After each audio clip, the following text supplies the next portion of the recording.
Good evening. Welcome to Professor Academy. இன்னைக்கு webinar பார்க்கறதுக்கு முன்னாடி இந்த வெபினார் யாருக்காக அப்படின்னு பார்க்குறப்போ பிரைமரியாக வந்து students of English literature. So முக்கியமாக வந்து யூஜிசி நெட் செட் ஆஸ்பிரன்ஸுக்கு. ஸோ வரப்போகிற டிசம்பர் 2025 அந்த எக்ஸாமுக்கும் சரி, இல்லை இனிமேல் நீங்கள் நெட் எக்ஸாம் எழுத போகிறீங்க அப்படின்னாலும் சரி, இல்லை வரப்போகிற ஜூன் 2025க்கான பரீட்சை எழுத போகிறனாலும் சரி, ஸோ இந்த வெபினார் வந்து யூஸ்ஃபுல்லாக இருக்கும். அதே நேரம் அட்மிஷன்ஸ் பார்த்தீங்கன்னா யூஜிசி நெட் அண்ட் செட்டுக்கு வந்து போயிட்டு இருக்கு ப்ரொஃபஸர் அகாடமியில். எங்கள் ஸ்க்ரீனில் தெரிய நம்பர் முக்கியமாக 70701005 அதில் காண்டாக்ட் பண்ணி ஸ்கோர்ஸ் டீடைல்ஸ் மற்றதெல்லாம் கேட்டுக்கலாம். சரி, இந்த வெபினாரோட டைட்டில் பார்த்தீங்கன்னா rare literary facts for students of English literature அப்படின்னு வச்சிருக்கிறோம். So what you can expect அப்படின்னு சொன்னால், இப்போ ஜூன் 25க்கு வந்து பார்த்தீங்கன்னா எழுத போகிறீங்க, பரீட்சை ரெடியாக இருக்கிற அப்படின்னு சொன்னால் இது வந்து ரிவிஷன் மாதிரி இருக்கும். இல்லை இனிமேல் தான் வந்து நான் பரீட்சைக்கு வந்து ப்ரிப்பேர் பண்ணணும், நெட் எக்ஸாம்னா என்ன, இனிமேல் தான் நான் ப்ரிப்பேர் பண்ணணும் அப்படின்னு சொன்னால் அதுக்கு வந்து இது ஒரு ஸ்ப்ரிங் போர்டு. இதுலேருந்து நீங்கள் ஸ்டார்ட் பாயிண்ட், ஒரு ஸ்டார்டிங் பாயிண்ட்டை எடுத்துக்கிட்டு நீங்கள் வந்து ஆரம்பிக்கலாம். சரியா? ஸோ நம்ம கிளாஸ்க்கு போவோம் இன்னைக்கு. ஃபர்ஸ்ட் வந்து Dan or Dan Chaucer. So உங்களுக்கு ஒரு கேள்வி நான் கொடுத்துருவேன், வித் ஆப்ஷன்ஸ் இருக்கும். நீங்கள் அதுக்கு வந்து பார்த்தீங்க அப்படின்னா சேட் பாக்ஸில் வந்து ஆன்சர் பண்ணலாம். ஸோ அதை பொறுத்து டிஸ்கஷன் அதுக்கப்புறம் எப்படி படிக்கலாம் அப்படின்னு போகும். ஸோ ஃபர்ஸ்ட் வந்து நம்ம சாசரை பற்றி ஒரு கேள்வி.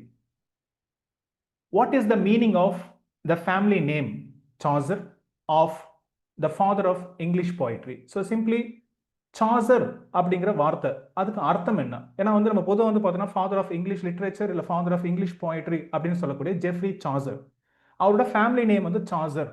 அதுக்கு என்ன அர்த்தம்? A master, B shoemaker, C undefiled well, D lode star. So தெரிஞ்சவங்க வந்து ஆன்சர் பண்ணலாம், தெரியாத போதும் வந்து கெஸ். சம்டைம்ஸ் வந்து காம்படிட்டிவ் எக்ஸாமில் இன்ஸ்டிங்க்ட், ஒரு எக்ஸாம் இன்ஸ்டிங்க்ட் வேணும். ஸோ சூஸ், இதில் எது ஆட் ஆப்ஷனாக இருக்குது, ரொம்ப ஆடாக எது தெரியுது, அது கூட வந்து சம்டைம்ஸ் ஆன்சராக இருக்கும். ஸோ இதுக்கு தான் வந்து பார்த்தீங்கன்னா ப்ரொஃபஸர் நம்ம டெஸ்ட்டாக கொடுத்துட்ருப்போம். You cultivate that instinct. But answer B shoemaker. ஏன்னா வித்தியாசமாக இருக்குது, ஏன் ஷூ மேக்கர் அப்படின்னு சொல்லிட்டு பார்ப்போம். அதாவது ஜெஃப்ரி சாசர் உங்களுக்கு தெரியும், ஃபாதர் ஆஃப் இங்கிலீஷ் லிட்ரேச்சர் இல்லை போய்ட்ரின்னு சொல்கிறோம். அவரோட அப்பா வந்து ஒரு வின்ட்னர், விஐஎன்டிஎன்ஆர் அப்படிங்கிற ஒரு வைன் மர்ச்சன்ட். இவங்களோட பரம்பரை ஃபேமிலி நேம் பார்த்தீங்கன்னா சாசர், சிஹெச்ஏயுசிஆர். அது எங்கேருந்து வருது அப்படின்னு சொன்னால் ஒரு ஃப்ரெஞ்சு வார்த்தையான சிஹெச்ஏயுஎஸ்எஸ்இயூஆர் அப்படின்னு வருது. அப்படின்னா ஃப்ரெஞ்சில் வந்து ஷூ மேக்கர் அப்படின்னு அர்த்தம். காப்லர், செருப்பு தைக்கிற ஒரு குடும்பத்திலேருந்து வந்தவர். அதாவது அப்போ பாருங்க, சாசரோட பரம்பரை, அதாவது இதுக்கு முன்னாடி இருந்த அவரோட ஆன்சஸ்டர்ஸ் வந்து ஷூ மேக்கிங்ல இருந்திருக்கலாம். ஆனால் அதுக்கப்புறம் பார்த்தீங்கன்னா அந்த குடும்பம் கொஞ்சம் கொஞ்சமாக முன்னேறி இன்னைக்கு வந்து English literature, father of English literature அப்படின்னு சொல்ற அளவுக்கு வந்து பார்த்தீங்கன்னா அவர் வளர்ந்துருக்கிறாரு. ஸோ அவரோட பேக்ரவுண்டையும் காமிக்குது, அவர் உழைப்பையும் வந்து இது காமிக்குது, அவங்களோட ஃபேமிலி. அப்போ சாசர் இன்னைக்கு கொடுத்துருக்கிற ஆப்ஷன்ஸையும் நம்ம சில இதை பார்ப்போம். சாசரை பற்றி யார் யார் என்ன சொல்லியிருக்கா, அவர் வந்து யார் வந்து ஃபாதர் ஆஃப் இங்கிலீஷ் லிட்ரேச்சர், முக்கியமான ஃபாதர் ஆஃப் இங்கிலீஷ் போயட்ரி அப்படின்னு சொன்னால் ஜான் ட்ரைடன். ஸோ ட்ரைடன் வந்து தன்னோட ஒர்க்கான ஃபேபிள்ஸ் ஏன்ஷியன் அண்ட் மாடர்ன் அந்த ஒர்க்கில் வந்து பார்த்தீங்கன்னா அவர் தான் வந்து சாசர் வந்து father of modern English poetry அப்படின்னு சொல்கிறார். அடுத்தது எட்மண்ட் ஸ்பென்சர். ஸோ ஸ்பென்சர் வந்து பார்த்தீங்கன்னா அவரோட ஒரு ஃபேமஸ் எபிக் உங்களுக்கு தெரியும், த ஃபேரி குவீன். ஸோ ஃபேரி குவீனில் வந்து சாசர் என்னன்னு சொல்கிறாரு, டான் சாசர், டிஏஎன் அப்படிங்கிறார். அப்படின்னா என்ன அர்த்தம்?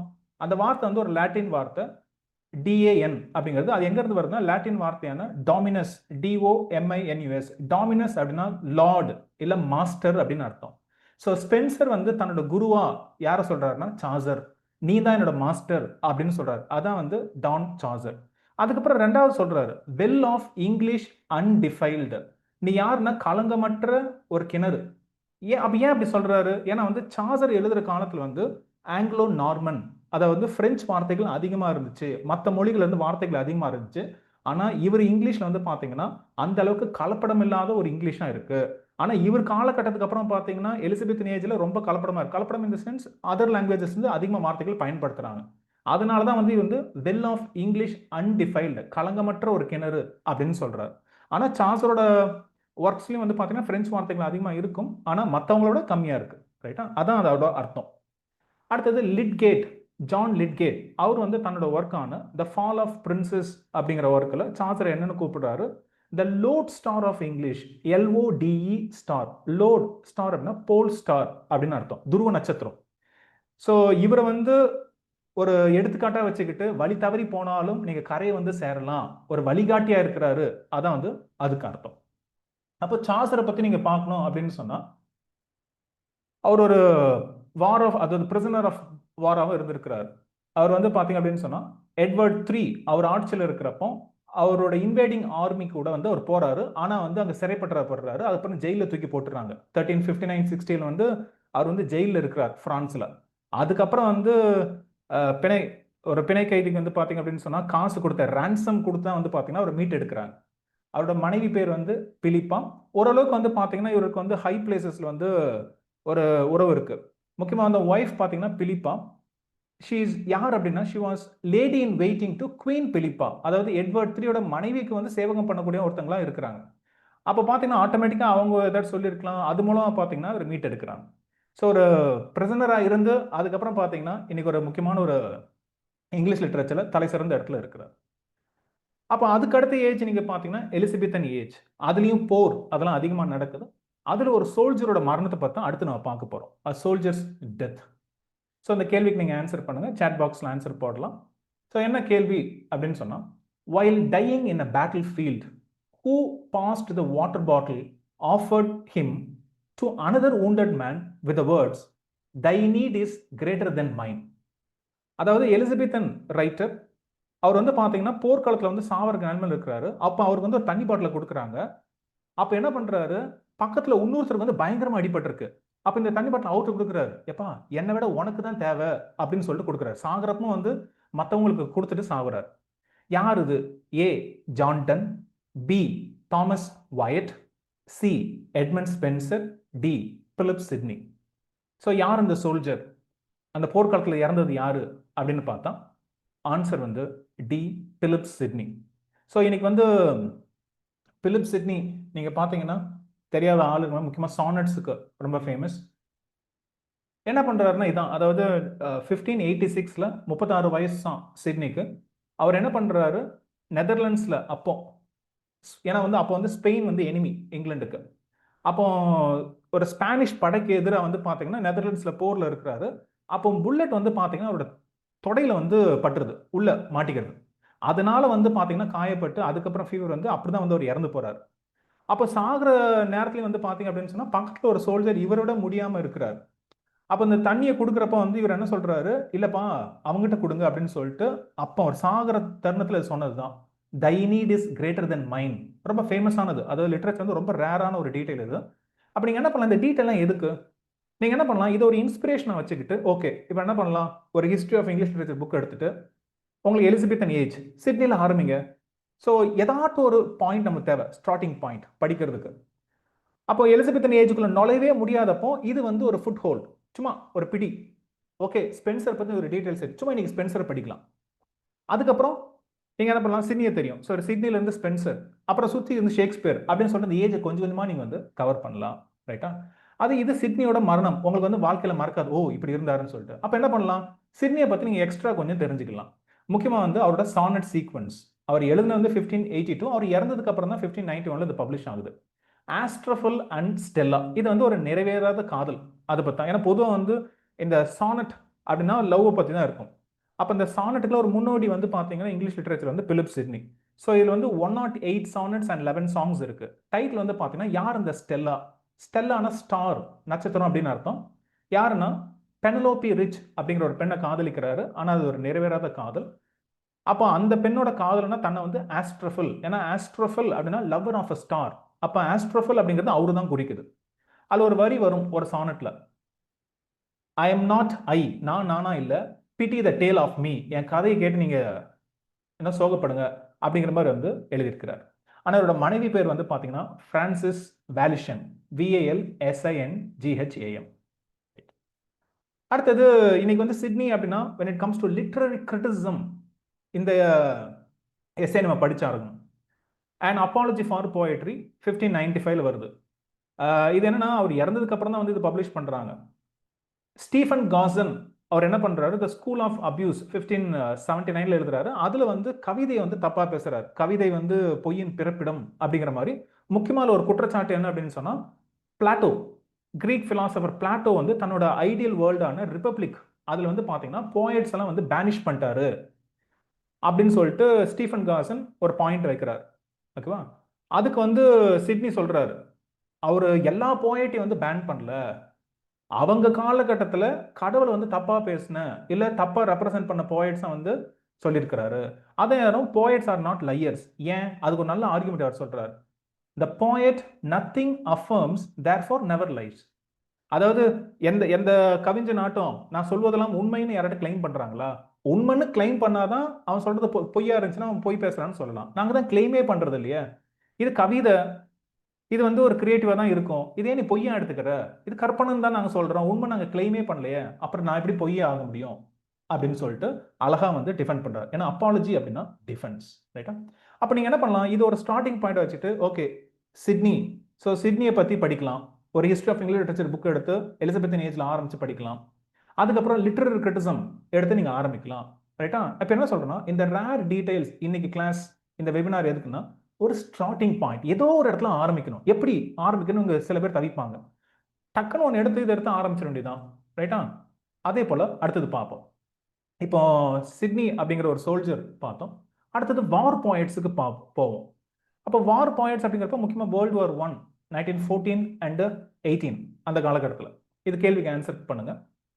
Which war poet died of blood poisoning caused by an infected mosquito bite? போர்ல வந்து பாத்தீங்கன்னா ஒரு கொசு கடிச்சிருது, அந்த கொசுவோட இன்ஃபெக்ஷன் மூலம் வந்து பாத்தீங்கன்னா பிளட் பாய்சன் ஆகி இறந்து போயிட்டார். யார் அந்த war poet? A Siegfried Sassoon, B Isaac Rosenberg, C Wilfred Owen, D Rupert Brooke. கொஞ்சம் வித்தியாசமா இருக்கும். ஏன்னா நம்ம போர் அப்படின்றப்ப பயங்கரமா நினைச்சிட்டு இருப்போம். ஆனா ஒரு கொசு கடிச்சு ஒருத்தர் இறந்து போயிருக்கிறாரு அப்படிங்கிற மாதிரி இருக்கும். யார் அது அப்படின்னா ரொம்ப மிகப்பெரிய, அதாவது வார் போயட்னா இவரோட போயம் தான் ஃபர்ஸ்ட் சொல்லி கொடுப்பாங்க. ஆன்சர் வந்து டி ரூபர்ட் ப்ரூக். ஸோ நமக்கு வார் போயட்னா ரூபர்ட் ப்ரூக் தான். ரூபர்ட் ப்ரூக்கோட த சோல்ஜர் அப்படிங்கிற ஒரு சானட்.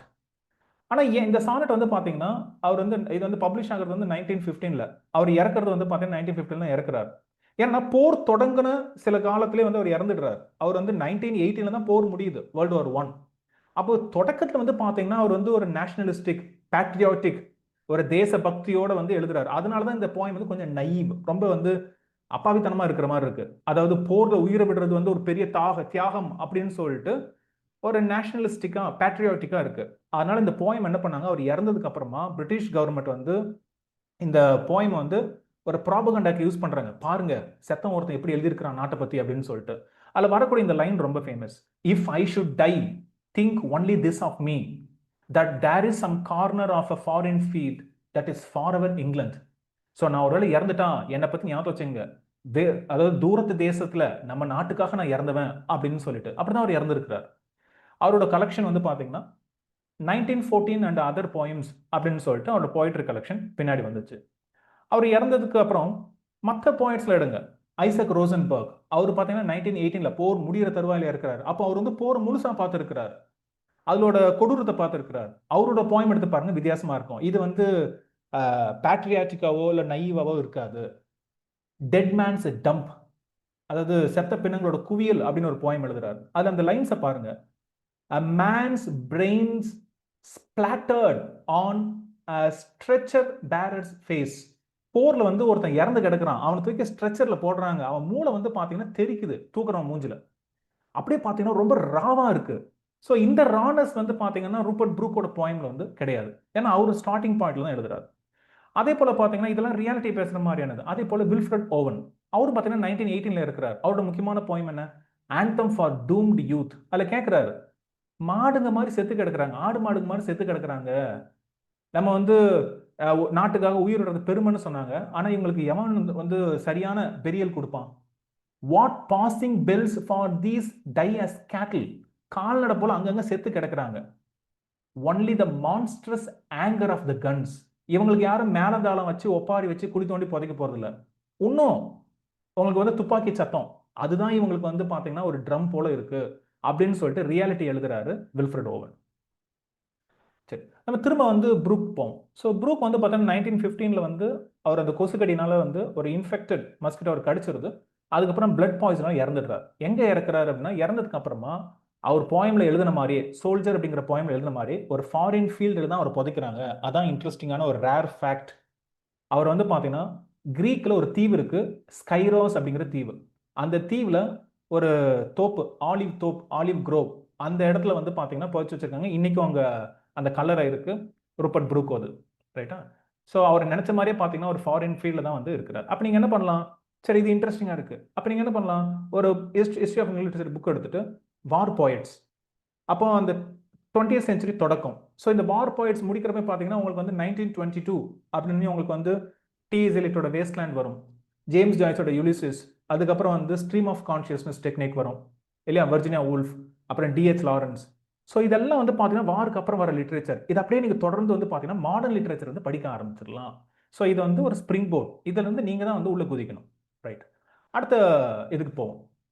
அதே போல ஒரு போர் வீரன், ஒரு கிரீக் ஹீரோ யாருன்னு பார்ப்போம். ஸோ இந்த கேள்விக்கு பதில் சொல்லுங்க. Who formed a brigade for the Greeks against the Turks but died of fever before he saw any military action?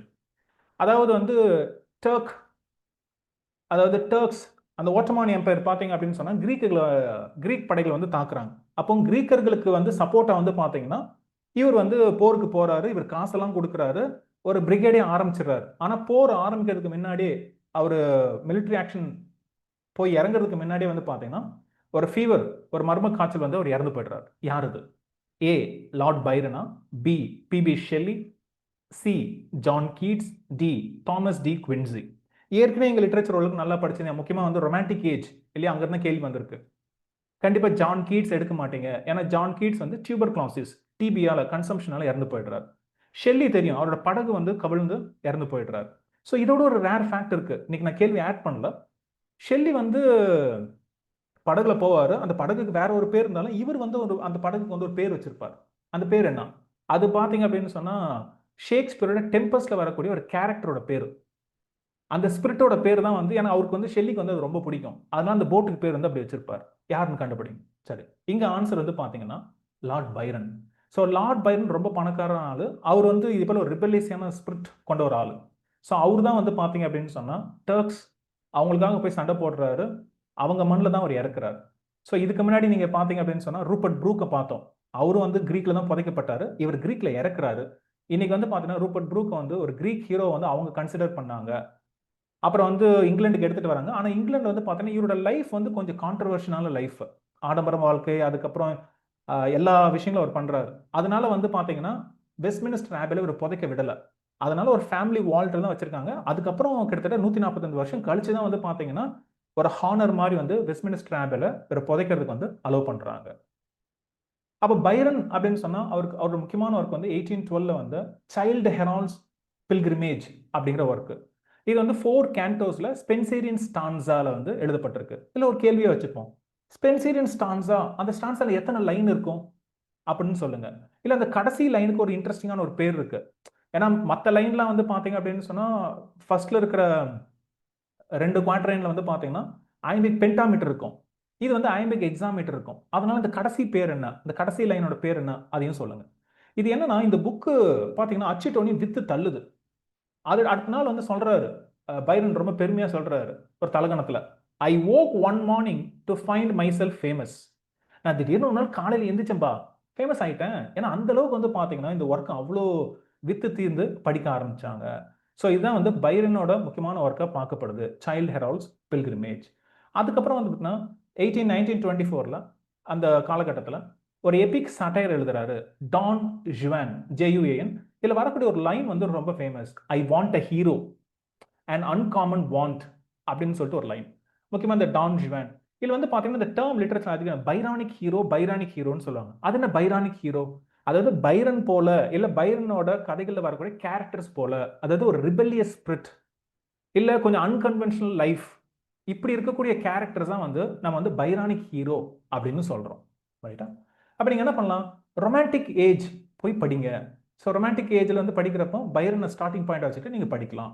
சரி, ரொமான்டிக் ஏஜ்ல வேற இது, அதுக்கும் இன்னைக்கு வந்து சில முக்கியமான டீல்ஸ், குப்லா கான், எல்லாருக்கும் தெரியும் யார் இந்த போயம் எழுதுறாங்க, கால்ரிட்ஜ். இதுலயும் கூட ஒரு இன்ட்ரெஸ்டிங்கான ஒரு ரேர் லிட்டரரி ஃபேக்ட் இருக்கு. என்ன அப்படின்னு சொல்லிட்டு பார்ப்போம். உங்களுக்கு தெரியும் இந்த குப்லா கான் அப்படிங்கிற போயம் வந்து பாத்தீங்க அப்படின்னு சொன்னா, கால்ரிட்ஜ் வந்து ஓபியம் சாப்பிட்டுட்டு ஒரு போதையில் இருக்கிறாரு. ஒரு கனவு வருது. கனவுல வந்து பாத்தீங்கன்னா ஒரு கவிதை உருவாகுது. எந்திரிச்சதுக்கு அப்புறம் அது எழுதுறாரு. திடீர்னு பாத்தீங்கன்னா ஒருத்தர் கூட்டு போயிடுறான். திரும்ப வந்து பார்த்தா அந்த போயம்லாம் மறந்து போயிடுது. அப்ப எழுதின ஒரு ஃப்ராக்மெண்ட் மட்டும் தான் இருக்கு. அப்போ அவருக்கு என்னன்னா முழு போயம் கிடையாது. முழு போயம் அவருக்கு வந்து ரீகால் பண்ண முடியல. போயிட்டு வந்ததுக்கு அப்புறம். அத பப்ளிஷ் பண்ண வேணாம்னு நினைச்சிட்டு இருக்காரு. அப்போ இன்னொரு போயட் சொல்றாரு, "இல்ல கால்ரிட்ஜ், நீங்க இத பப்ளிஷ் பண்ணுங்க. நல்லா இருக்கு." அப்படின்னு சொல்றாரு. அவரோட ரெக்வெஸ்ட்க்கு அப்புறமா தான் கால்ரிட்ஜ் வந்து குப்லா கான பப்ளிஷ் பண்றாரு. அதான் கேள்வி உங்களுக்கு. At whose request did Samuel Taylor Coleridge publish his fragmentary poem Kubla Khan? யார் சொன்னதுக்கு அப்புறம் வந்து பப்ளிஷ் பண்ணாரு? ஏ வில்லியம் வேர்ட்ஸ்வர்த்தா, B Robert Southey, C Lord Byron, D Charles Lamb. யார் சொன்னதுக்கு அப்புறம் பப்ளிஷ் பண்ணிருப்பான்னு நீங்க நினைக்கிறீங்க? ஆக்சுவலா ஒரு இன்ட்ரெஸ்டிங் என்னன்னா, முன்னாடி சொன்னவர் தான் Lord Byron. So Lord Byron தான் கால்ரிட்ஜ் போய் சொல்றாரு, இது ஃப்ராக்மெண்ட்ரியா இருந்தாலும் there something unique about this poem, அதனால நீங்க வந்து இது பப்ளிஷ் பண்ணுங்கன்னு சொல்றாரு. அப்போ 1816ல Kubla Khan or a vision in a dream a fragment அப்படின்னு போட்டு அதை வந்து பப்ளிஷ் பண்றாரு. அதோட முன்னுரையில சொல்றாரு, நான் வந்து பர்சாஸ் ஹிஸ் பில்கிரிமேஜ் PURCHAS அப்படிங்கிற ஒரு புக்கை படிச்சுட்டு இருந்தேன். அந்த ஓபிஎம் சாப்பிட்டு தூங்கிட்டேன். அந்த கனவுல வந்து இதெல்லாம் வந்துச்சு. அப்போ திடீர்னு பார்த்தீங்கன்னா எழுதிட்டு இருக்கிறப்போ அவர் கால்ரிட்ஜ் என்ன பண்றாரு, கனவுல வந்தது வந்து கவிதை எழுதிட்டு இருக்கப்போ a person from Borlaug PORLOCK அங்க இடத்துல இருந்து ஒருத்தன் வரான். ஏ வாயா குடிக்கு வரலான்னு சொல்லிட்டு ஒரு கூட்டி போறாரு. ரெண்டு பேரும் போயிட்டு திரும்பி வந்து பாக்குறாங்க, அவருக்கு எல்லாம் மறந்து போகுது. ரைட்டா? அப்ப இந்த ஃப்ராக்மெண்ட் வந்து நான் பப்ளிஷ் பண்ணக்கூடாதுன்னு நினைக்கிறேன். அப்புறம் சொல்றாரு, at the request of a poet of great and deserved celebrity. யாருன்னா லார்ட் பைரன். லார்ட் பைரன் சொன்னதுக்கு அப்புறமா தான் நான் பப்ளிஷ் பண்றேன் அப்படின்னு சொல்லிட்டு அவரே வந்து பாத்தீங்கன்னா தன் முன்னுரையில வந்து கால்ரிட்ஜ் சொல்லியிருக்கிறார். அப்போ நீங்க என்ன பண்ணலாம், இதை பத்தி எக்ஸ்ட்ரா கால்ரிட்ஜை பத்தி நீங்க படிக்க ஆரம்பிக்கலாம். அவரோட அதர் போயம்ஸ் படிக்கலாம். முக்கியமா வந்து குப்லா கான் அப்படின்னு சொன்னா அதுல வரக்கூடிய அந்த ஜானடு அப்படிங்கிற பிளேஸ், அந்த ஜானடுல வந்து குப்லா கான், அதாவது குப்லை கான், ஒரு மங்கோலியன் கிங், அவர் வந்து பாத்தீங்கன்னா ஒரு பிளஷர் டூம் கட்ட சொல்றாரு. அதுக்குள்ள ஓடக்கூடிய ஒரு ஆறு, அது வந்து ஆல்ஃப். நீங்க என்ன பண்ணலாம், ஃபர்ஸ்ட் இந்த போயமை படிச்சுக்கிட்டு போகலாம். அதே போல ஒரு கிரிட்டிக்கல் ஒர்க் அப்படின்னு சொன்னா த ரோட் டு ஜானடு அப்படிங்கிற ஒரு critical work John Livingston Lowes LOWS அவர் வந்து எழுதியிருக்கிறார். ஸோ இது வந்து இதுக்கு முன்னாடி நெட் எக்ஸாம்ல ஒரு கேள்வியா வந்திருக்கு. ஏன்னா இதுல வந்து பாத்தீங்கன்னா the Rime of the Ancient Mariner and Kubla Khan, இந்த ரெண்டு ஒர்க்கையும் ரொம்ப டீடைல்டா வந்து இவர் ஸ்டடி பண்றார் இந்த கிரிட்டிக் ஜான் லிவிங்ஸ்டன் லாவ்ஸ். அப்படி நம்ம ரொமான்டிக் ஏஜுக்குள்ள தாவும் லேக் ஸ்கூல். அப்ப இந்த லேக் ஸ்கூல்ல ஒரு 3 பேர் வருவாங்க. நான் இந்த டேர்மை காயின் பண்ணது யாரு? அதான் கேள்வி. Who coined the term Lake School and used it derogatorily, நல்ல விதமா இல்ல, ஆக்சுவலா கிண்டல் பண்றதுக்காக தான் இந்த டேர்ம் காயின் பண்ணப்பட்டது. யார? வேர்ட்ஸ்வர்த், கால்ரிட்ஜ், ராபர்ட் சதே, இவங்க 3 பேரையும் குறிப்பிடுற மாதிரி. அப்ப இந்த டேர்மை காயின் பண்ணது யார்? அதான் உங்களுக்கு கேள்வி. A Francis Jeffrey, B Thomas De Quincey, C Sara Hutchinson, D Dorothy Wordsworth. So answer வந்து நீங்க வழக்கம் போல பார்த்தீங்கன்னா சேட் பாக்ஸ்ல போட்டுட்டுருங்க. ஸோ யார் இந்த டேர்மை காயின் பண்ண? ஆனால் கீவேர்டு என்னன்னா டெரோகேட்டரிலி, நக்கல் நையாண்டி பண்ற மாதிரி. அப்போ கண்டிப்பாக டாரதி வேர்ட்ஸ்வர்த்தா இருக்காது.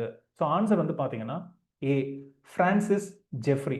யார் இந்த பிரான்சிஸ் ஜெஃப்ரி அப்படின்னு சொன்னா தி எடின்பரோ ரிவ்யூ அப்படிங்கிற ஜேர்னலோட எடிட்டர். ஸோ அவர் தான் வந்து 1870 இந்த டேர்மை காயின் பண்றாரு. முக்கியமாக யாரை குறிக்குன்னா வேர்ட்ஸ்வர்த், கால்ரிட்ஜ் அண்ட் ராபர்ட் சதே. ஏன்னா வந்து அவங்க லேக் டிஸ்ட்ரிக்ட்ல வாழ்றாங்க, அதனால லேக் ஸ்கூல் அப்படின்னு சொல்றாரு, இல்லை லேக் போயட்ஸ், இல்லை லேக்கர்ஸ் அப்படின்னு வந்து நம்ம சொல்றோம். அப்படி நீங்க பாத்தீங்கன்னா நான் கேட்குற ஒவ்வொரு இந்த மாதிரி ரேர் ஃபேக்ட்டும் பாத்தீங்கன்னா ஏதோ ஒரு ஸ்டார்டிங் பாயிண்டை வச்சுக்கிட்டு, ஓகே ரொமான்டிக் ஏஜ் பிடிக்குதா, ஸ்டார்ட் சம்வேர். நீங்க வந்து எப்பவுமே வந்து இது ஒரு தப்பு பண்ணுவாங்க, குரோனாலஜிக்கலா படிக்கணும், அது வந்து வேலைக்கு ஆகாது. நீங்க வந்து ஓல்டு, அதாவது சாசர்ல ஆரம்பிக்கணும், இல்ல ஓல்டு இங்கிலீஷ் அதுக்கப்புறம் மிடில் இங்கிலீஷ் அப்படி வரணும்னு அவசியம் கிடையாது. உங்களுக்கு எந்த ஏஜ் பிடிச்சிருக்கோ, இல்ல எந்த ஜான்ரா, போயட்ரியா இல்ல நாவல் பிடிக்குதா, விக்டோரியன் ஏஜ்ல ஸ்டார்ட் பண்ணுங்க. ஸோ அதனால வந்து ஒரு புக் எடுத்துட்டு கவர் டு கவர் படிக்கணும், அது வந்து குரோனாலஜிக்கலா படிக்கணும் அவசியம் கிடையாது. அது நல்லா தெரிஞ்சுட்டு உங்களுக்கு பிடிச்ச இடத்துல வந்து ஸ்டார்ட் பண்ணுங்க. ஐ வுட் சே போயட்ரி, முக்கியமா வந்து லிட்ரேச்சர் படிக்கிற, இங்கிலீஷ் லிட்ரேச்சர் படிக்கிற எல்லாருக்குமே வந்து ரொமான்டிக் ஏஜ் ஒரு ஸ்டார்டிங் பாயிண்டா ஈஸியா வந்து ஆரம்பிக்கலாம். அதுல வந்து டி குவின்சி நம்ம ஏற்கனவே பார்த்தோம் இல்லையா, அதே குவின்சி வந்து பார்த்தீங்கன்னா அவரும் ஒரு புக் எழுதியிருக்காரு, reminiscences of the English lake poets. அவர் இந்த லேக் போயட்ஸை பற்றி ஒரு புக் எழுதியிருக்கிறாரு. அந்த புக்கில் வந்து ஒரு இன்ட்ரெஸ்டிங்கான பாயிண்ட் சொல்றாரு. அதாவது ராபர்ட் சதே வந்து டிக்வென்ஸ் கிட்ட ஒரு நாள் சொன்னாராம், என் வீட்டுக்கு வேர்ட்ஸ்வொர்த் வந்தான்னு சொன்னால் என் லைப்ரரியில் மட்டும் சேர்க்க மாட்டேன். ஆள் வந்து சாப்பிட்டுட்டு அவர் என்ன பண்ணுவாராம், அந்த கத்தியை வச்சுக்கிட்டு என்ன பண்ணுவாராம், திடீர்னு அந்த புக்கில் கரையாக்கி விட்டுருவாராம். ஏதாவது அது வந்து புக்கு அந்த ஸ்மட்ஜ் மாதிரி பட்டுருமா. அவர் சொல்றாரு, to introduce Wordsworth into one's library is like letting a bear into a tulip garden. திடீர்னு ஒரு கரடியை வந்து டியூலிப் கார்டன்ல போனால் அது கண்ணாபுரன்னு ஆக்கிடுமோ, அதே போல தான் வேர்ட்ஸ்வொர்த் அப்படின்னு சொல்லிட்டு சதே வந்து இப்படி ஒரு அனெக்டோட், ஒரு குட்டி கதை நமக்கு வந்து சதே வந்து டிக்வென்ஸ் கிட்ட சொன்ன மாதிரியும் அதை வந்து அவர் வந்து இந்த புக்ல வந்து பதிவு பண்றார். Reminiscences of the English Lake Poets. அப்ப இன்னைக்கு வந்து டிக்வென்சி அவரே ரொம்ப ஃபேமஸான ஒரு நாவலிஸ்ட், நமக்கு தெரியும். Confessions of an English opium Eater. Again இதை நம்ம எது கூட கனெக்ட் பண்ணலாம் அப்படின்னு சொன்னா கால்ரிட்ஜ் கூட கனெக்ட் பண்ணலாம். ஏன்னா கால்ரிட்ஜும் ஓபியம் சாப்பிட்டுட்டு தான் வந்து குப்லா கான் எழுதுறாரு. Quincey is known for that. அதான் வந்து ரொம்ப ஃபேமஸான ஒரு book, confessions of an English opium eater. 1821 வந்து த லண்டன் மேகசின் வந்து பப்ளிஷ் ஆகுது. இதை தொடர்ந்து நம்ம என்ன பண்ணோம், இதுக்கு ரிலேட்டடாக வந்து பார்த்தீங்கன்னா நம்ம அப்படியே வந்து வேர்ல்ட் லிட்ரேச்சருக்கு, இந்தியன் லிட்ரேச்சருக்கு போவோம். இப்போ நெட் எக்ஸாமில் அதிகமாக வந்து பார்த்தீங்கன்னா இந்தியன் லிட்ரேச்சர், முக்கியமாக வேர்ல்டு லிட்ரேச்சரான ஆஃப்ரிக்கன், ஆஸ்திரேலியன், கெனேடியன், உங்களுக்கு வந்து அமெரிக்கன், அதுலேருந்து கேள்வி அதிகமாக வர ஆரம்பிச்சிருச்சு. ஸோ இப்போ நம்ம ப்ரொஃபஸர் அகாடமி பொறுத்த வரைக்கும் நீங்கள் கோர்ஸ் ஜாயின் பண்ணிங்கன்னா இந்தியன் லிட்ரேச்சருக்கு மட்டுமே வந்து தனியாக வந்து பார்த்தீங்கன்னா அரௌண்ட் 12 லெக்சர்ஸ் இதுக்குன்னு வந்து தனியாக இருக்குது. அப்போ இந்தியன் லிட்ரேச்சர் உங்களுக்கு ஒரு கேள்வி, which Indian novelist came up with Confessions of an Indian woman eater 1971 அப்படிங்கிற நாவல் எழுதுனார். வித்தியாசமான novel, Confessions of an Indian woman eater. ஏன்னா வந்து இந்த டைட்டில் படிச்சோன்னே நமக்கு குவின்சியோட Confessions of an English opium ஈட்டரோட டைட்டில் ஞாபகத்துக்கு வருது. ஸோ ஆன்சர் பண்ணுங்க. A Sasthi Brata, BRATA. B Manu Joseph. C Anuradha Roy. D Amrita Patil. So answer A Sasthi Brata, SASTHIBRATA. So அவங்க தான் வந்து பார்த்தீங்கன்னா எழுதியிருக்கிறாங்க. அப்போ நீங்கள் என்ன பண்ணலாம் அப்படின்னு சொன்னால், இந்தியன் லிட்ரேச்சர் அதுக்கு அவ்வளோ வேணும். உங்களுக்கு வந்து ப்ரொஃபஸர் அகாடமி இங்கிலீஷ் அப்படிங்கிற நம்ம யூடியூப் சேனலில் போயிட்டு பிளேலிஸ்ட்டில் செக் பண்ணுங்க. உங்களுக்கு வந்து இந்தியன் லிட்ரேச்சர் அப்படிங்கிற ஒரு சீரீஸ் வந்து நாங்கள் பண்ணிட்டு இருக்கோம். அதில் வந்து பார்த்தீங்கன்னா இன்ட்ரடியூசிங் இந்தியன் ரைட்டர்ஸ் அப்படிங்கிற ஒரு சீரீஸ். அதில் வந்து ஒவ்வொரு முக்கியமான ரைட்டர், அவங்களோட ஒர்க்ஸ் எல்லாமே வந்து பார்த்தீங்கன்னா இருக்கும். ஸோ இந்த சீரீஸ் வந்து நீங்கள் ஃபாலோ பண்ணிட்டே இருங்க. நெக்ஸ்ட் வீக் வந்து பார்த்தீங்கன்னா we are coming with another video. Dalit லிட்ரேச்சர்ல இருந்து ஒரு முக்கியமான வந்து நாம்தியோ தாசல் அவரை பற்றியான ஒரு வீடியோவும் அடுத்த வாரம் வரும். ஸோ அதனால் வந்து இந்த சீரீஸை நீங்கள் ஃபாலோ பண்ணிட்டு இருங்க, உங்களுக்கு யூஸ்ஃபுல்லாக இருக்கும் இந்தியன் லிட்ரேச்சரை ஓரளவுக்கு தெரிஞ்சுக்கிறதுக்கு. அப்போ நம்ம இங்கே பார்த்தீங்கன்னா சஸ்தி பிரதா அவர் வந்து பார்த்தீங்கன்னா confessions of an English opium eater 1971 வந்து ஒரு நாவல். அவர் வந்து known for his autobiography my God died young அப்படிங்கிற ஆட்டோபயோகிராஃபியும் எழுதியிருக்கிறார். அப்புறம் மற்ற ஆப்ஷன்ஸ் நீங்கள் பார்க்குறப்போ மனு ஜோசப் சீரியஸ் மென், அதாவது வந்து கண்டெம்பரரி இந்தியன் நாவலில் வந்து முக்கியமான ஒரு இடத்துல வந்து இந்த சீரியஸ் மென் அப்படிங்கிற நாவல் இருக்கு. இது வந்து பார்த்தீங்கன்னா அப்படின்னா படமாகவும் எடுத்தாங்க. ஐ திங்க் நெட்ஃப்ளிக்ஸில் அவைலபிளாக இருக்கு, நீங்கள் பார்க்கலாம். OTTயில் இருக்கு, நீங்கள் பார்க்கலாம். இதில் வந்து ஒரு சாதாரண ஒரு ஆள், முக்கியமாக வந்து அவர் ஒரு தலித். ஆனால் என்ன அப்படின்னு சொன்னால், தான் பையனை வந்து ஒரு முக்கியமான இடத்துக்கு எடுத்துகிட்டு போகணும்னு நினைக்கிறான். ஆனால் பையனுக்கு வந்து அந்தளவுக்கு அறிவு கிடையாது, சாதாரண குழந்தை. ஆனால் அவன் என்னென்னலாம் பண்ணுறான், தான் குழந்தைய வந்து தன்னை மாதிரி இருக்கக்கூடாது அப்படின்னு நினைக்கிறார் அப்பா. அப்போ ஒரு கீழே ஜாதியில் இருந்தாலும் மேல் கேட்டு வரணும்னு நினைக்கிறார். அவர் என்ன பண்ணுவார், எந்த எல்லைக்கு போவார், அவர் பண்ணுற தப்பு இல்லை ரைட்டா, யாருக்காக பண்ணுறார் அப்படிங்கிற கேள்வி எழுப்பக்கூடிய ஒரு புக்கு வந்து இது. நம்ம இதை படிக்கிறப்ப ஆல்மோஸ்ட் நமக்கு வந்து அரவிந்த் அடிகளோட ஒயிட் டைகர் லைட்டாக வந்து ஞாபகத்துக்கு வந்துட்டு போகும். ரைட்டா? சரி, அடுத்தது அனுராதா ராய். இது அருந்ததி ராய் கிடையாது, இது அனுராதா ராய். இவங்க வந்து பார்த்தீங்கன்னா all the lives we never lived அப்படிங்கிற புக்கு ஒரு நாவலுக்கு ரொம்ப ஃபேமஸ். இது வந்து சாகித்ய அகாடமி அவார்டு வந்து வின் பண்ணுச்சு. அடுத்தது அமிர்தா பாட்டில். ஸோ இது வந்து ஒரு கிராஃபிக் நாவல். அது என்ன கிராஃபிக் நாவல், அதாவது உங்களுக்கு காமிக்ஸ் போல வந்து பார்த்தீங்கன்னா நாவலே வந்து காமிக்ஸ் மாதிரி தான் இருக்கும், ஒரு ஃபுல் லென்த் நாவல் மாதிரி இருக்கும். அமிர்தா பாட்டிலோட காரி, KARI முக்கியமான இந்தியன் கிராஃபிக் நாவலில் முக்கியமான ஒரு நாவல். இல்லை இன்னொரு இன்ட்ரெஸ்டிங்னா, இது வந்து ஹோமோசெக்சுவாலிட்டியை பேசக்கூடிய ஒரு கிராஃபிக் நாவல், ஒரு லெஸ்பியன் தீம் வந்து மையமாக வச்சிருக்கு. ரைட்டா? ஸோ இந்தியன் கிராஃபிக் நாவல் அப்படின்னா அதை பற்றி கூட நீங்கள் வந்து ஸ்டார்டிங் பாயிண்ட் எடுத்து படிக்கலாம். அப்போ அடுத்து நம்ம பார்க்க போகிறதே வந்து பார்த்தீங்கன்னா இதுக்கு சம்மந்தப்பட்ட கியூர் ஸ்டடீஸ். இன்னைக்கு வந்து லிட்ரரி தியரி வந்து பார்த்தீங்கன்னா நெட் எக்ஸாம் அதிகமாக கேள்வி வருது. லிட்ரரி தியரியில் கியூர் ஸ்டடீஸ்லேருந்து கேள்வி நீங்கள் எதிர்பார்க்கலாம். ஸோ நம்ம அகாடமியில் ஜாயின் பண்ணால் லிட்ரரி தியரிக்கு ஒரு தனி லெக்சர் சீரிஸ் இருக்குது. அதில் வந்து உங்களுக்கு ஸ்ட்ரக்சரலிசம், போஸ்ட் ஸ்ட்ரக்சரலிசம், உங்களுக்கு வந்து கியூர் ஸ்டடீஸாக இருக்கட்டும், போஸ்ட் கொலோனிசமாக இருக்கும், ஃபெமினிசம், மார்க்சிசம் எல்லாமே வந்து அதில் கவர் ஆகிடும். அப்போ கியூர் ஸ்டடீஸ் அப்படின்னு சொன்னால் பின்னாடி இருக்கிற பிக்சரை பாருங்கள். இது வந்து ஸ்டோன் வால் அப்படிங்கிற ஒரு அந்த இடத்துல தான் ஒரு கலவரம் நடக்கும் அமெரிக்காவில். அதுக்கப்புறமா தான் இந்த கே லெஸ்பியன் ரைட்ஸ்க்கு வந்து முக்கிய இடம் வந்து கிடைச்சது. ஸோ அதனால தான் வந்து நான் பேக்ரவுண்டில் வந்து அதை வச்சிருக்கிறேன். ஸோ அதை பொறுத்து வந்து உங்களுக்கு ஒரு கேள்வி, which member of the Bloomsbury group wrote Maurice, Maurice, a gay novel? உங்களுக்கு ப்ளூம்ஸ்பெரி குரூப் நல்லா தெரியும். வெர்ஜினா உல்ஃப் மற்றவங்கெல்லாம் அதில் இருக்கிறாங்க. அதில் இருக்கிற எந்த மெம்பர் வந்து மௌரிஸ் அப்படிங்கிற நாவல் எழுதினாரு? அது வந்து ஒரு ஆக்சுவலாக வந்து கே ரிலேஷன்ஷிப்பை பேசக்கூடிய நாவல். யார் அது? ஏ வெர்ஜினியா உல்ஃபா, B EM Forster, C John Maynard Keynes, KEYNES, D Lytton Strachey. So answer B EM Forster. So EM Forster அப்படின்னா எல்லாருக்கும் வந்து பேசேஜ் டு இந்தியா அப்படிங்கிற நாவல் வந்து எல்லாருக்கும் தெரியும். ஆனால் உங்களுக்கு தெரியாத டீட்டெயில்ஸ் என்ன அப்படின்னு சொன்னால், EM Forster was actually a gay. இந்த ப்ளூம்ஸ்பெரி குரூப் வந்து ஒரு ரேடிக்கலான குரூப். ஓகேவா? ஒரு மாடர்னிசம் நீங்கள் படிக்கிறீங்க அப்படின்னு சொன்னால் ப்ளூம்ஸ்பெரி குரூப் மெம்பர்ஸை பற்றி நீங்கள் படிச்சிருப்பீங்க. ஆக்சுவலாக வெர்ஜினியா உல்ஃபே வந்து பார்த்தீங்கன்னா ஒரு லெஸ்பியன் தான். அதுக்கப்புறம் இஎம் ஃபாஸ்டர் ஒரு கே. அதே போல் ஜான் மெனார்ட் கெய்ன்ஸ் முக்கியமான ஒரு எக்கனாமிஸ்ட். நீங்கள் வந்து எக்கனாமிக்ஸ் டிபார்ட்மெண்ட்டில் உங்கள் ஃப்ரெண்ட்ஸ் இருந்தால் கேட்டு பாருங்க. ஜான் மெனார்ட் கெய்ன்ஸ் வந்து ஒரு முக்கியமான ஒரு எக்கனாமிஸ்ட், அவரும் ஒரு கே. ரைட்டா? அப்போ இந்த குரூப்பில் வந்து பார்த்தீங்கன்னா ரேடிக்கலான மெம்பர்ஸ் எல்லாமே. ஆனால் என்னன்னா அந்த காலகட்டம் வந்து அதுக்கு தகுந்ததாக இல்லை. அப்போ இஎம் ஃபாஸ்டர் வந்து இந்த நாவலை வந்து தன்னோட உயிரோட லைஃப் டைமில் வந்து இது பப்ளிஷ் பண்ண முடியல. அவர் இறந்ததுக்கு அப்புறமா தான் வந்து பாஸ்ட்டாக போஸ்ட் ஹியூமஸாக தான் இந்த நாவல் வந்து பப்ளிஷ் பண்ணப்படுது.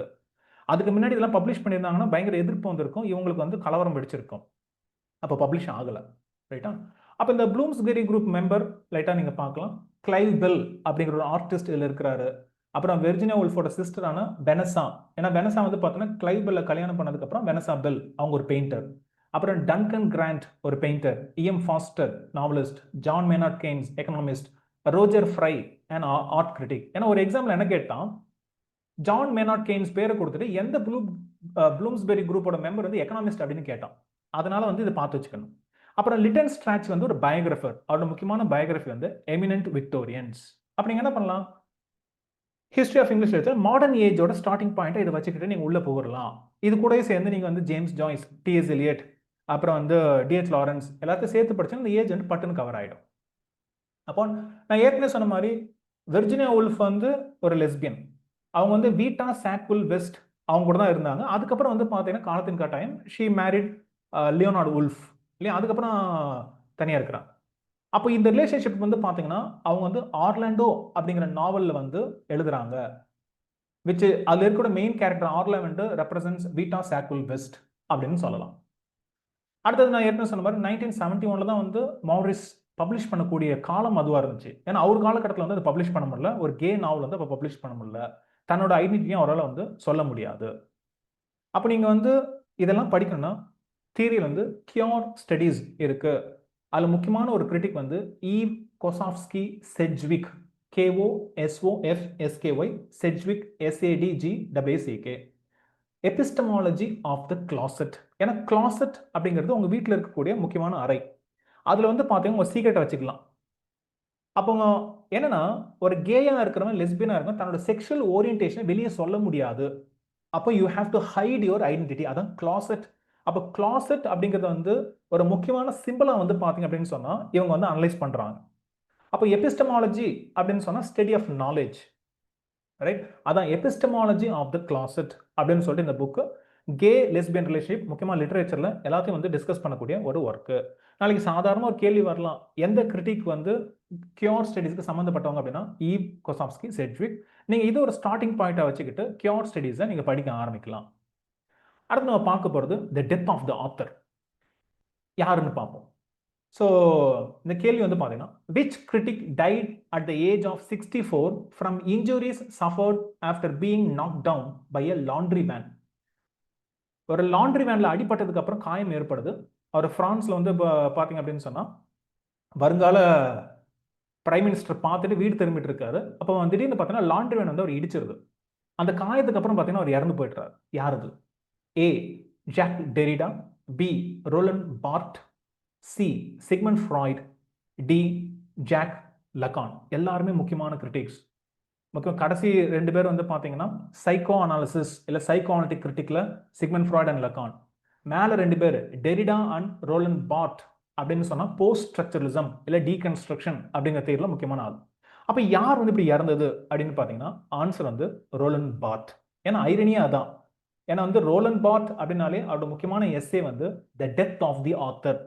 1968 அவர் பிரெஞ்சு எழுதுறாரு. லு மார்ட் டு லாத்தர் அப்படின்னா the death of the author. ஏன்னா மார்டல் அந்த வார்த்தையை வச்சு நீங்கள் ஞாபகம் வச்சுக்கலாம். ஸோ அதில் கடைசி வரி ரொம்ப famous. The birth of the reader must be at the cost of the death of the author. அவர் என்ன சொல்றாரு, ஒரு ஒர்க்கை எடுத்து படிக்கிறப்போ அதில் இருக்கிற ஆத்தோரியல் மீனிங் முக்கியம் கிடையாது. அதாவது ஆத்தர் என்ன சொல்றாரு அது முக்கியம் கிடையாது. What you bring to the book reader, நீங்க என்ன எடுத்து வரீங்க அந்த டெக்ஸ்ட்டுக்கு, அதான் முக்கியம். இன்டர்பிரேஷன் தான் முக்கியம். ஆத்தர் என்ன சொல்ல வராதுன்னு உங்களுக்கு தெரிஞ்சிடுச்சு, அந்த புக்கு செத்து போயிடும். அதனால you have to kill the author so that there will be the birth of the reader as well as the text அப்படின்னு ஆர்கியூ பண்ணக்கூடிய ஒரு கிரிட்டிக்கல் ஒர்க் தான் வந்து the death of the author. ஆனால் அவரோட மரணம் கொஞ்சம் ஒரு லாண்ட்ரி வேன்ல அடிப்பட்டதான் வந்து இருக்கு. நம்ம கடைசியா பார்க்க போறது செக்ஷன் டெய்னுமா. இது வந்து ஒரு பிரெஞ்சு வார்த்தை, DENOUEMENT. டெய்னுமா அப்படின்னா எண்டிங். டெக்னிக்கலா வந்து பாத்தீங்க அப்படின்னு சொன்னா ஒரு நாவலோ இல்ல எனி லிட்டரரி ஒர்க் அதோட எண்டிங் வந்து டெய்னுமா அப்படின்னு சொல்லுவோம். அதை வச்சு ஒரு கேள்வி பார்ப்போம். உங்களுக்கு வந்து பாத்தீங்க அப்படின்னு சொன்னா on whose advice did Dickens change the ending of Great Expectations into a happy one? அதாவது டிக்கன்ஸ் அப்படின்னா என்னோட ஃபேவரட் நாவல் வந்து கிரேட் எக்ஸ்பெக்டேஷன்ஸ், ரொம்ப நல்லா இருக்கும். அதுல என்ன பிப் அப்படிங்கிற ஒருத்தன் ரொம்ப கஷ்டப்படுற குடும்பத்தில் இருக்கிறான். அப்புறம் வந்து பார்த்தீங்கன்னா ஒரு பெரிய குடும்பத்தில் இருக்க ஒரு பொண்ணை வந்து அவன் சந்திக்கிறான் சின்ன வயசுல.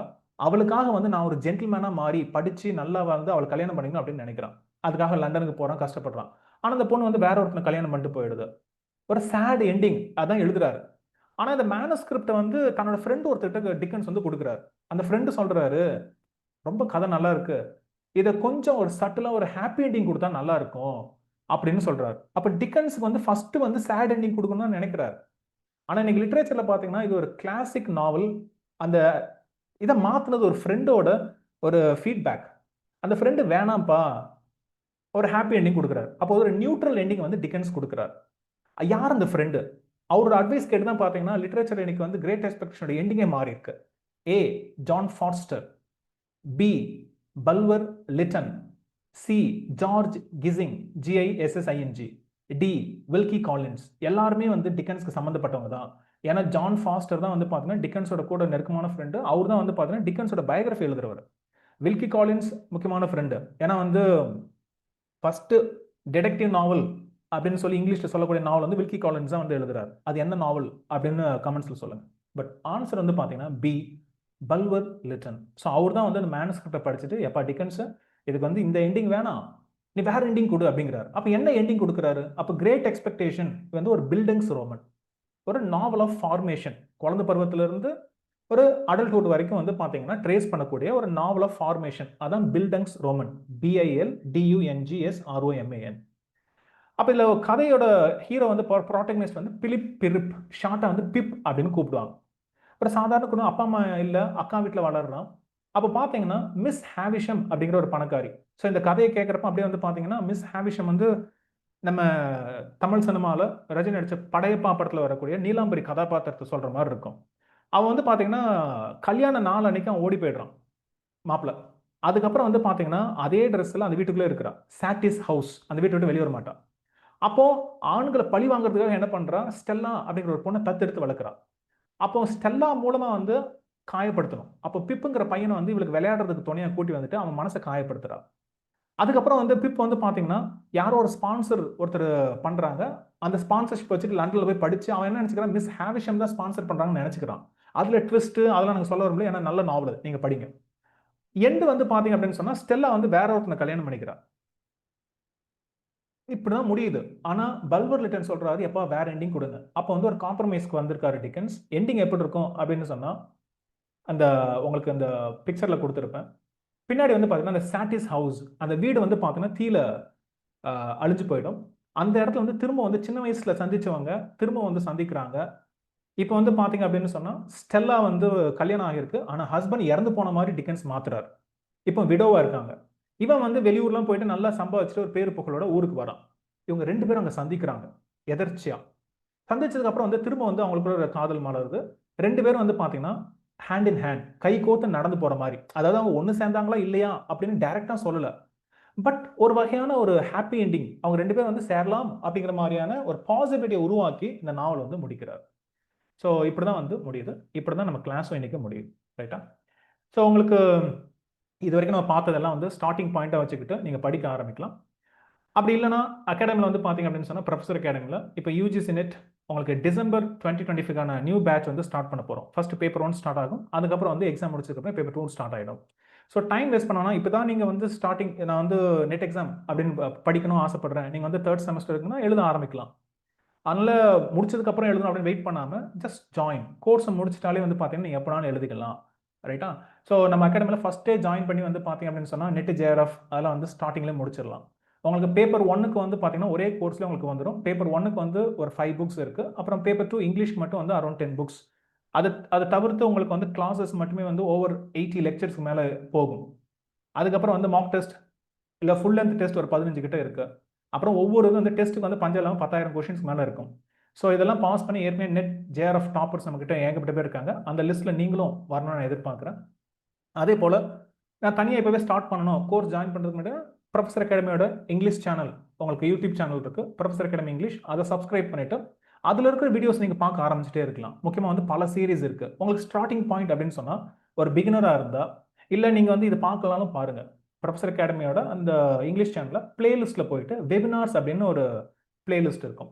அதுல பார்த்தீங்கன்னா, இந்த வெபினாரோட சேர்த்து ஒரு 4 இருக்கு. ஃபர்ஸ்ட் வந்து ஸ்டார்ட்டிங் ஃப்ரம் ஸ்கிராட்ச். எப்படி வந்து அதாவது நெட்டுக்கு இப்ப தானே பிரிப்பேர் பண்றோம். எங்க ஆரம்பிக்கிறது? எப்படி படிக்கிறது?